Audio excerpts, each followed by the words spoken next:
6번입니다. 6번. 6번에 보면은 법지권은 요 보면은 이 천안시의 이 문제는요. 법정 지상권 문제고 건물은 전부인데 토지는 지분이다. 자, 요 해석을 어떻게 하면 되겠느냐 이 말입니다. 자, 요 보니까 이게 이제 5천만의 인수가 있고 이제 이런 이야기가 되는데 도로 토지가 지분이냐 5천만의 인수냐. 자, 요거를 한번 찾아보겠습니다. 자, 20에 4651봅니다. 20에 4651.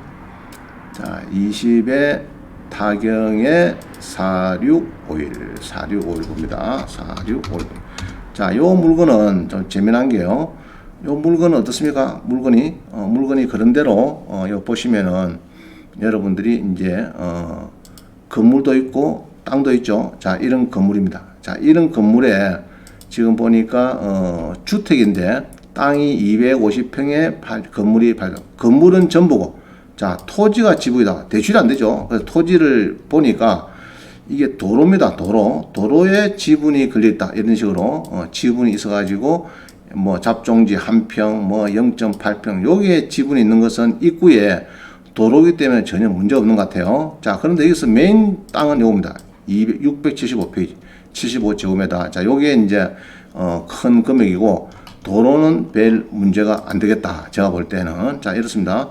여기 보면은 이제 땅이 있죠. 여기 있는데, 지금 요 땅인데, 요 땅에, 토지와 건물이 있고, 도로는 요런 여러 가지 번지에서 지금 도로가, 있어가지고, 여기에 대해서, 지분이 된 것은 막 큰 대시에 지장 없다. 이렇게 보는 거예요. 자, 그런데 문제는 여기서, 이제 70% 한 번밖에 안 떨어졌지만은 70%인데 도로는 별 문제 없어 대출은 잘 될 것 같습니다. 그런데 여기서 보면은 이제 법지권이 제외하는 거 보면은 자, 이거 뭐 문제 있습니까? 없습니까? 가압장 하는 거 6평 여기 제외된다. 자, 이 1층 2층 건물이 이렇게 큰데 옆에 제시에 되는 이렇게 6평짜리가 있다. 매각 제외다. 자, 요거도 이제 대시에는 지장 없습니다. 낙찰 받으시면 돼요.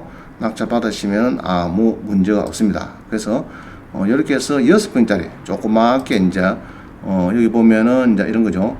제시의 건물 이래 가지고 7평 기억에 보면은 한 6평 된다. 6평. 판넬 지붕 단층 가압장이다 해 가지고 여기 한 6평 정도는 제외됐다. 뭐 이런 거는 여러분들이 낙찰 받는데 전혀 지장 없고 대출도 문제가 없다 이렇게 봅니다.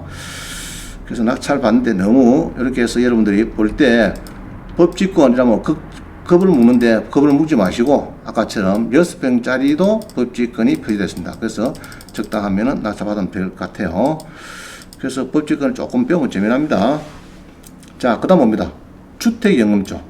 경기도 파주시에 10억짜리 땅에 10억인데 34% 떨어진 주택이 있습니다. 주택이 있는데 여기에 비닐하우스가 있더라. 매각 제외다. 비닐하우스. 자, 문제 있겠습니까? 없겠습니까? 문제 없죠. 이런 건 문제 없습니다.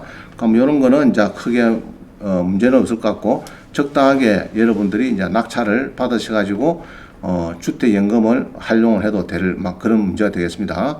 22에 5853입니다. 22에 5853. 그래서 이제 그런 거는 이제 여러분들이 보시고, 자, 요 보면 파주죠, 파주. 파주의 문산에, 파주시 문산읍에 주택이 땅이 이렇게 돼 있고 건물이 크다. 땅이 많아도 주택연금 같은 데는 별 문제가 없어요. 자, 10억짜리가 3억 6,200에 34%나 떨어졌다. 자, 이 이야기죠. 자, 그래서 이게 이제 10억짜리가 이렇게 해서 뭐가 많이 떨어졌다는 얘기죠. 떨어졌는데, 여기서 보면은 이제, 매각 제외가 요겁니다. 매각 제외. 그 비닐하우스가 여기에, 매각이 제외됐다. 그러면 상을 보시고, 여기에 대해서 뭐 큰 문제 없다 하면은 낙찰을 받으시고, 여러분들이 이제 10억짜리에 3억 6,200에 34% 받아서 주택연금을 맡기면 좋은 거죠. 그래서 너무 법정 지상권 있다 해갖고 너무 겁을 먹지 마시고 과감하게 한번 분석해보고 도전하면 되겠습니다. 자, 또 봅니다. 그 다음에 보시면은 이제 상가죠, 상가. 8번은 이게 이제 뺐습니다. 이게 번복이 똑같아가지고. 자, 9번을 보면은 마포구 염리동에, 그죠? 염리동에 상간대 64%에 떨렸다. 한번 보겠습니다. 22의 52903.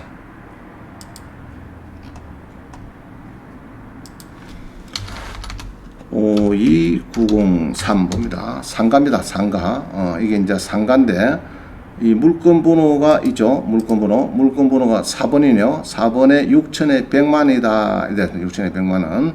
자, 물건 번호 4번 요거죠. 4번. 자, 눌렸습니다.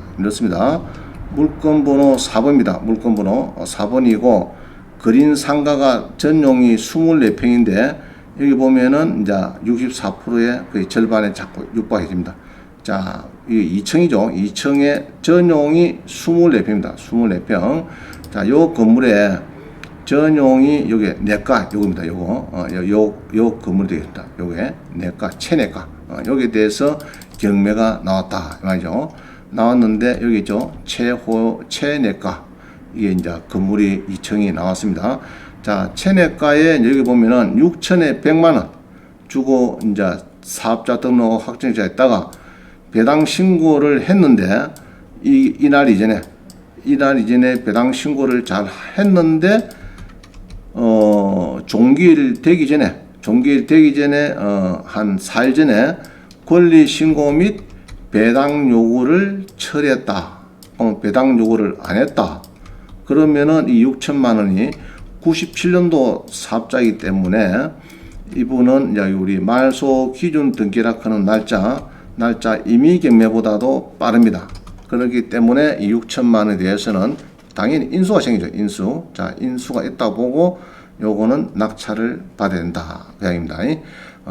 사업자가 빠르니까. 자, 이럴 때 이제 이 체내과에서 요 2층을 쓰고 있는데 여기 쓰고 있죠. 내과에 쓰고 있고 뭐 이렇네요. 치과도 그러네요. 건물이 괜찮네요. 자, 여기 보면은 6천에 100이다 이랬는데 얘로 체내과에서 선순인데 월세를 10달 안 냈다. 그러면은 우리는 6천이 아니고 얼마죠? 여기 공제하면 되죠. 1,000만 원 공제해서 한 5천만 원 정도가 인수가 되는 거고, 또 관리비를 1,000만 냈다 하면은 또 4천만 원 정도가 인수가 된다. 우리 판립장 그렇게 해석합니다. 자, 그렇게 해서 이제 인수할 때도 관리비 월세를 안 냈다. 그게 확인이 되면은 이제 공제를 해도 된다. 그 얘기를 하고 있습니다. 자, 그래서 요거는 뭐 법지권에 대해서는 크게 뭐 문제는 없을 거로 제가 보니까 보여지고, 토지에 대해서 이렇게 조금 움직이고 있는데 제가 찾아보니까 뭐 큰 문제는 없었습니다. 자, 또 봅니다. 그 다음에 10번입니다. 10번. 성동구 행당동에 건물만 매각한다. 자, 건물만 사면 어떻게 됩니까? 건물만 사겠다.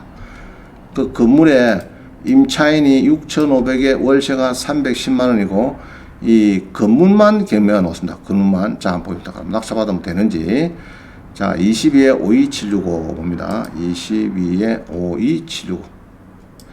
근데 이제 그 건물만 올 때는 보통은요, 땅이 뭐 시청이다, 구청이다, 국가다, 그럴 때는 낙찰받아요. 그래서 이렇게 토지는 제외되고 건물만 낙찰받아라. 자, 이런 경우는 낙찰을 안 받아요. 여러분들이 일단은 대전제는 안 받는다 이 말이죠. 자, 건물이 잘 생겼습니다. 이렇게 이제 건물이 아주 좋습니다. 좋은데 이 건물만 나오고 땅은 빠져버렸어요. 경매에서 빠져버렸을 때 이거를 어떻게 이제 해석을 해야 되느냐. 토지는 매각제, 건물만 나왔다 말이죠. 자, 그럴 때 항시 토지 소유자를 잘 보셔야 돼요. 토지 소유자가 요처럼 이렇게 여기 이제 소유자가 국가다 그러면 되는데 일반 법인이죠. 법인이 8억 주고 샀다. 8억 주고 2019년도에 주식회사에서 샀다. 이러면 낙찰받으면 안 됩니다. 왜냐 그러면은 이 사람들은 항시 건물주에 대해서 이렇게 건물 철거하는 판결문을 꼭 받아놔요. 그럼 여기에서 철거하고 플러스 지료도 철거할 때까지 오늘까지 내놨고 앞으로 내놔라 얘기입니다. 자, 그러면 지료가 안 주니까 그 지료를 안 준 채무 명의를 가지고 이렇게 7,100만 원 지료를 안 줬네 이래 가지고 법인에서 강제 경매를 넣습니다. 자, 넣으면은 강제 건물만 경매되죠. 그럼 여기에 건물만 있는 것들은 살 사람이 없습니다. 왜냐 그러면은 철거당할 건물이니까 철거당 월세가 좀 오긴 하는데 철거를 당해야 되는 이런 건물이기 때문에 이게 지료가 또 많습니다. 금액이 내가 받는 월세보다 310만 원보다 뭐 지료를 내야 되게 2배 된다. 이러면은 낙찰 받을 수 없는 거고 310인데 지료가 한 달에 100만 원밖에 안 된다. 그러면 낙찰 받을 수 있는 거예요. 그래가지고 여러분들이 쓰시다가 이제 한 30년 됐다. 그러면은 요거를 매수 청구권이죠. 그럼 사가라. 이래가지고 이제 그럼 판사님이 요거를 감정해가지고 자 여기 가면 3억이네. 그럼 3억 주고 30년이 됐으니까 3억 주고 너가 사가는데 돈을 주고 사가라. 그렇게 건물주는 이제 그때는 도움이 되는 겁니다. 그래서 건물 매각할 때는 땅 주인이 용산구다. 지난번에 봤죠? 남산에 보니까 용산구 땅입니다. 그런 경우에 건물이 1억인데 5억 정도 낙찰됐어요. 5억에 재개발 그런 이제 막 기대감을 가지고 낙찰받는 거죠. 자, 건물 받을 때는 땅이 개인이다 하면 안 받는다. 국가다 하면은 받는다. 자, 그렇게 대전제를 드리겠습니다. 그리고 개인도 받을 수는 있습니다. 왜냐 하면은 월세가 뭐 지로는 뭐 500밖에 안 되는데 월세가 이 빌딩이 한 5천만 온다. 그러면 그 당연히 뭐 낙찰을 받는 거죠. 그럴 때는 받는다. 이렇게 봅니다. 근데 이제 찜질방이다. 뭐 이런 것들은 낙찰 받으면 안 되겠죠. 찜질방에 토지 낙찰 받아봤자 돈 안 됩니다. 왜냐 하면은 찜질방, 야, 건물 철거해. 이렇게 하면 어디 됩니까? 알았다. 그거 한 번에 가버려요. 가버리면은 여러분들은 별로 도움이 안 돼요. 그래서 이렇게 월세가 많이 나온다. 이게 의외로 요 빌딩에 월세가 빵빵히 나온다. 지로를 뭐 작게 줘도 충분히 돌아온다. 그럴 때는 낙찰을 받을 수가 있습니다. 그렇지 않고는 낙찰 받으면 위험하다. 막 이렇게 봅니다. 자, 이렇게 보고요. 자, 그 다음에 요 10번은 이제 그렇게 해석을 하시면 되겠고요. 22에 105616. 자, 한번 봅니다. 105626 봅니다. 자, 여기 보니까, 자, 화면 보세요. 화면. 저기 스크린 봐야 됩니다. 아산의 임야인데 688평인데 5억짜리가 1억 3,600까지 됐다. 많이 떨어진 거죠. 임야가 23%다. 그러면은 또 뭐가 생각납니까? 산지연금도 생각나죠. 자, 나는데 일단 산지연금은 준보증 산지는 잘 안 삽니다. 그죠? 잊어버리면 되겠고요. 자, 일단 봅니다. 준보증 산지에 5억 9,400짜리인데 쭉 있고 짜고 해놨는데 여기서 보면은 그 짓다가 말하는 이런 뭐 일이 나옵니다. 요 보기에는 오른쪽에 이 뭡니까 이거? 짓다 말았죠. 건축하다가 중단된 건축이 중단된 그런 모습이 보입니다. 지금 보니까 이거 보이죠?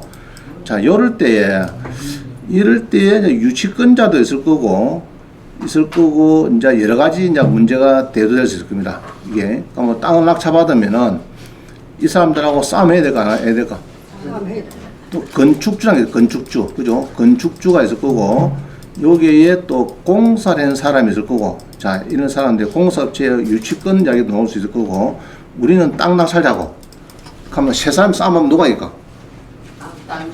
제가 볼 때 땅 주인이 이길 것 같습니다. 갖고 그럼 건축주의 허가권까지도 빼들어올 수 있느냐? 판례 입장은 빼들어올 수 있다. 참 그렇게 해석을 하는 것 같고요. 그 다음에 공사업체는 유치권을 예로 공사를 이렇게 한 5월 들어가고 지금 공사 지금 5층 짓는데 1층 짓다가 말았다. 그죠? 지하실 짓고 했는데 한 5억이 들어갔는데 그 돈을 물어줘야 되느냐? 땅 낙찰자가. 제가 볼 때는 안 물어줘도 되겠다. 그러면 땅 낙찰자 입장에는 좋은 거죠. 특히 이제 이런 거는 우리가 공사 짓단 말은 건축 중단이 된 거는 손대기 좀 찝찝하죠. 여러분들 찝찝한데 판례 입장은 대부분 땅 낙찰자 쪽으로 많이 밀어주고 있습니다. 대부분 해석을 해보면은. 그래서 이제 요거는 이제 판례를 이제 여러 가지 검토를 해봐야 되겠는데 일단은 여러분들이 유리하다. 그래서 이게 땅 짓다가 많은 거 이런 것들도 여러분들이 자 우리 교재 한번 봅니다. 뭐라 써놨는지. 중단된 것에 대해서는 지금 판례가 없는데 지난 시간에 제가 아마 판례를 줬을 겁니다. 중단하다 말았을 때에 건축주 명의 변경이 되느냐? 된다. 뭐 그런 식으로 지난 시간에 두 번째 법칙 건데 아마 판례가 쭉 소개됐을 겁니다. 그래서 이런 경우도 땅 낙찰자가 저는 유리하다 봅니다. 유리하다 봅니다. 지난번에 제주도 한번 얘기했죠. 제주도. 그죠? 제주도 짓다가 마는 거 물 많이 들어가고 있었죠. 그때만 판례를 줬을 겁니다. 자, 12번. 아, 여기 있네. 제주도에 짓다가 마는 땅이 있다. 그죠? 이게, 내가 묻고 매수에 뭐 짓다가 말았는데 어쩐가 여기 나왔습니다. 한번 보겠습니다. 20에 6, 7, 1일인데 작년에 12월 달에 4억 9천에 있다가 또 떨어졌어요. 2억 4천까지. 그럼 많이 떨어졌죠. 그죠? 70%에서 34%가 또 떨어졌습니다. 20에 6, 7, 1일.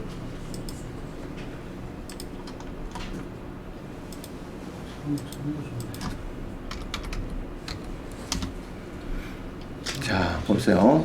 제주도에, 그죠? 제주도에 돼지인데, 돼지면 좋은 거죠? 농지보다 돼지가 훨씬 좋죠?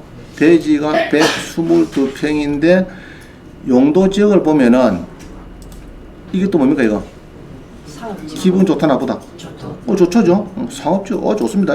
지목도 다 돼지입니다. 좋아요.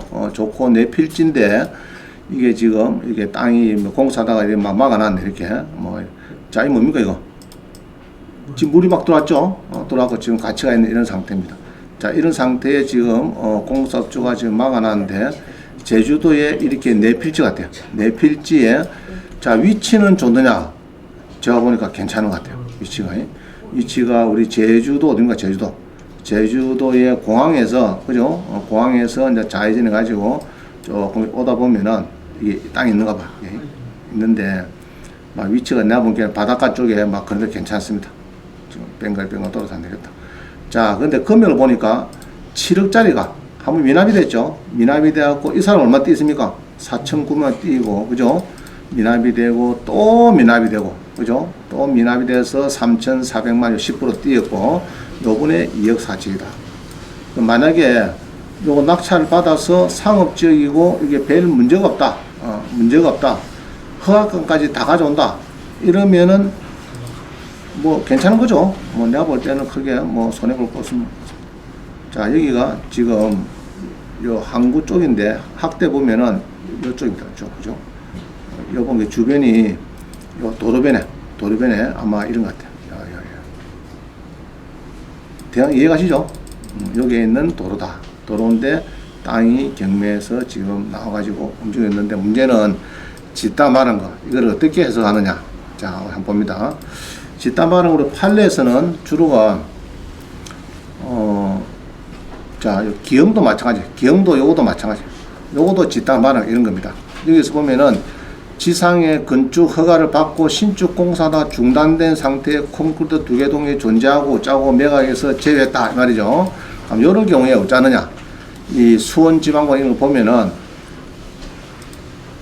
따라서 이 사건 토지의 소유권을 취득한 낙찰자 원고는 이 사건 토지에 부합된 이 사건 구조물의 소유권 또한 취득한다 할 것이고 이런 식으로 해서 이게 주로 낙찰자 입장으로 많이 지금 대변하고 있습니다. 하고 있으니까 여러분들이 이제 조금 과감하게 한 번 더 법리 검토를 잘 거쳐서 그죠? 도전하는 것도 괜찮다 이렇게 봅니다. 그죠? 돈이 여유가 있는 사람들은 할 수가 있습니다. 없는 사람 하지 마시고, 아시겠죠? 없는 사람 하지 마시고, 없는 사람은 첫째 대출이 안 됩니다, 이런 거는. 그죠? 땅 위에 짓다가 마는 건물인데 대출 된다, 안 된다? 대출이 안 됩니다. 100% 자기 자금을 넣어야 돼. 넣어야 되니까 이제 그게 이제 부담스럽고, 그래서 자금이 여유 있는 사람은 이런 데 한번 도전해보는 것도 맞기 좋겠다, 이렇게 보여집니다. 자, 그 다음 봅니다. 13번에 1년 장기반이 우리 수강생이 낙찰받았는데 지금 한 15일 되니까 엊그제 막 전화가 몇 건 왔어요. 낙찰 받았다 하고 막 왔는데 제가 오늘 넣으려고 하다가 이 법칙권이 양이 많아가지고 막 다 빼버렸는데 낙찰 받은 뭐 점 사야 되겠 저 뒤에 앉아갖고 지금 조마지만 앉아있는데 지금 보니까 트리병 아파트 낙찰 받으신 분도 있고 지금 그렇습니다. 또 이제 자기 나와야지. 다음 시간에 이제 유치권 때 이제 오면 되겠다. 자, 장기반이 낙찰받았다. 이게 뭐냐 그러면은 홍천군 임야인데, 그죠? 홍천군에 임야인데 토지만 있더라. 토지만이 한번 20에 119요. 소송이 되겠는지 뭐 이런 이야기네. 무허가에. 자, 22에 1196.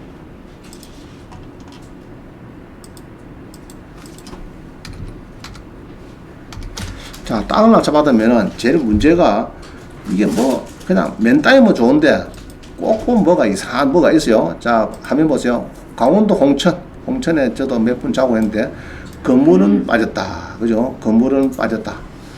자, 청산을 위한 경매, 그 이야기는 보통 상속받은 사람들이 이제 서로 합의해가지고 우리 전체 경매 넣어서 우리 나누자. 이럴 때 보통 나오는 문구입니다. 청산을 위한 경매가 경매 나옵니다. 나오는데 이거 보니까 뭐가 문제입니까? 이게 땅에 뭐가 있어요? 집이 있나? 아, 집이 있다, 그죠?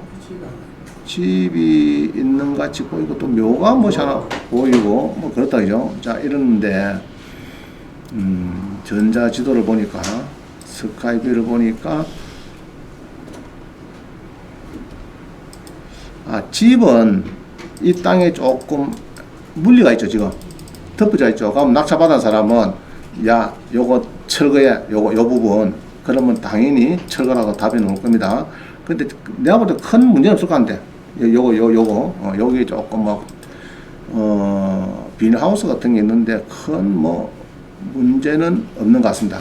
그죠? 없는 것 같고 자, 하여튼 뭐 문제는 없는 것 같은데, 자, 이런 거예요. 무허가 미등기 있을 때 이거 철거 소송할 때 여기 이제 쉽지 않지 않느냐 이런 이야기입니다. 무허가 미등기 있을 때.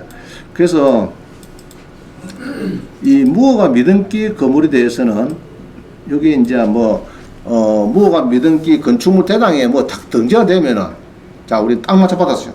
무허가 건물이 있어. 근데 소유자가 누군지 알 수가 없죠. 사실은 잘 알 수가 없습니다. 이게 누구 건지 알 수가 없어요. 그래서 예전에 본 게 수강생들 보니까 낙찰 받아가지고 몇 년 동안 이 처분을 못해요. 땅은 3천만짜리 1,000만원짜리 받았는데 4천에 주겠다 하는데 그 대신 그 건물을 1,000원 주겠다 하는데 건물 소유자를 알 수가 없어. 그런 경우는 애를 먹더라고요. 애를 먹어요. 자, 그런 경우에 그럼 어찌 되느냐? 자, 이야기입니다.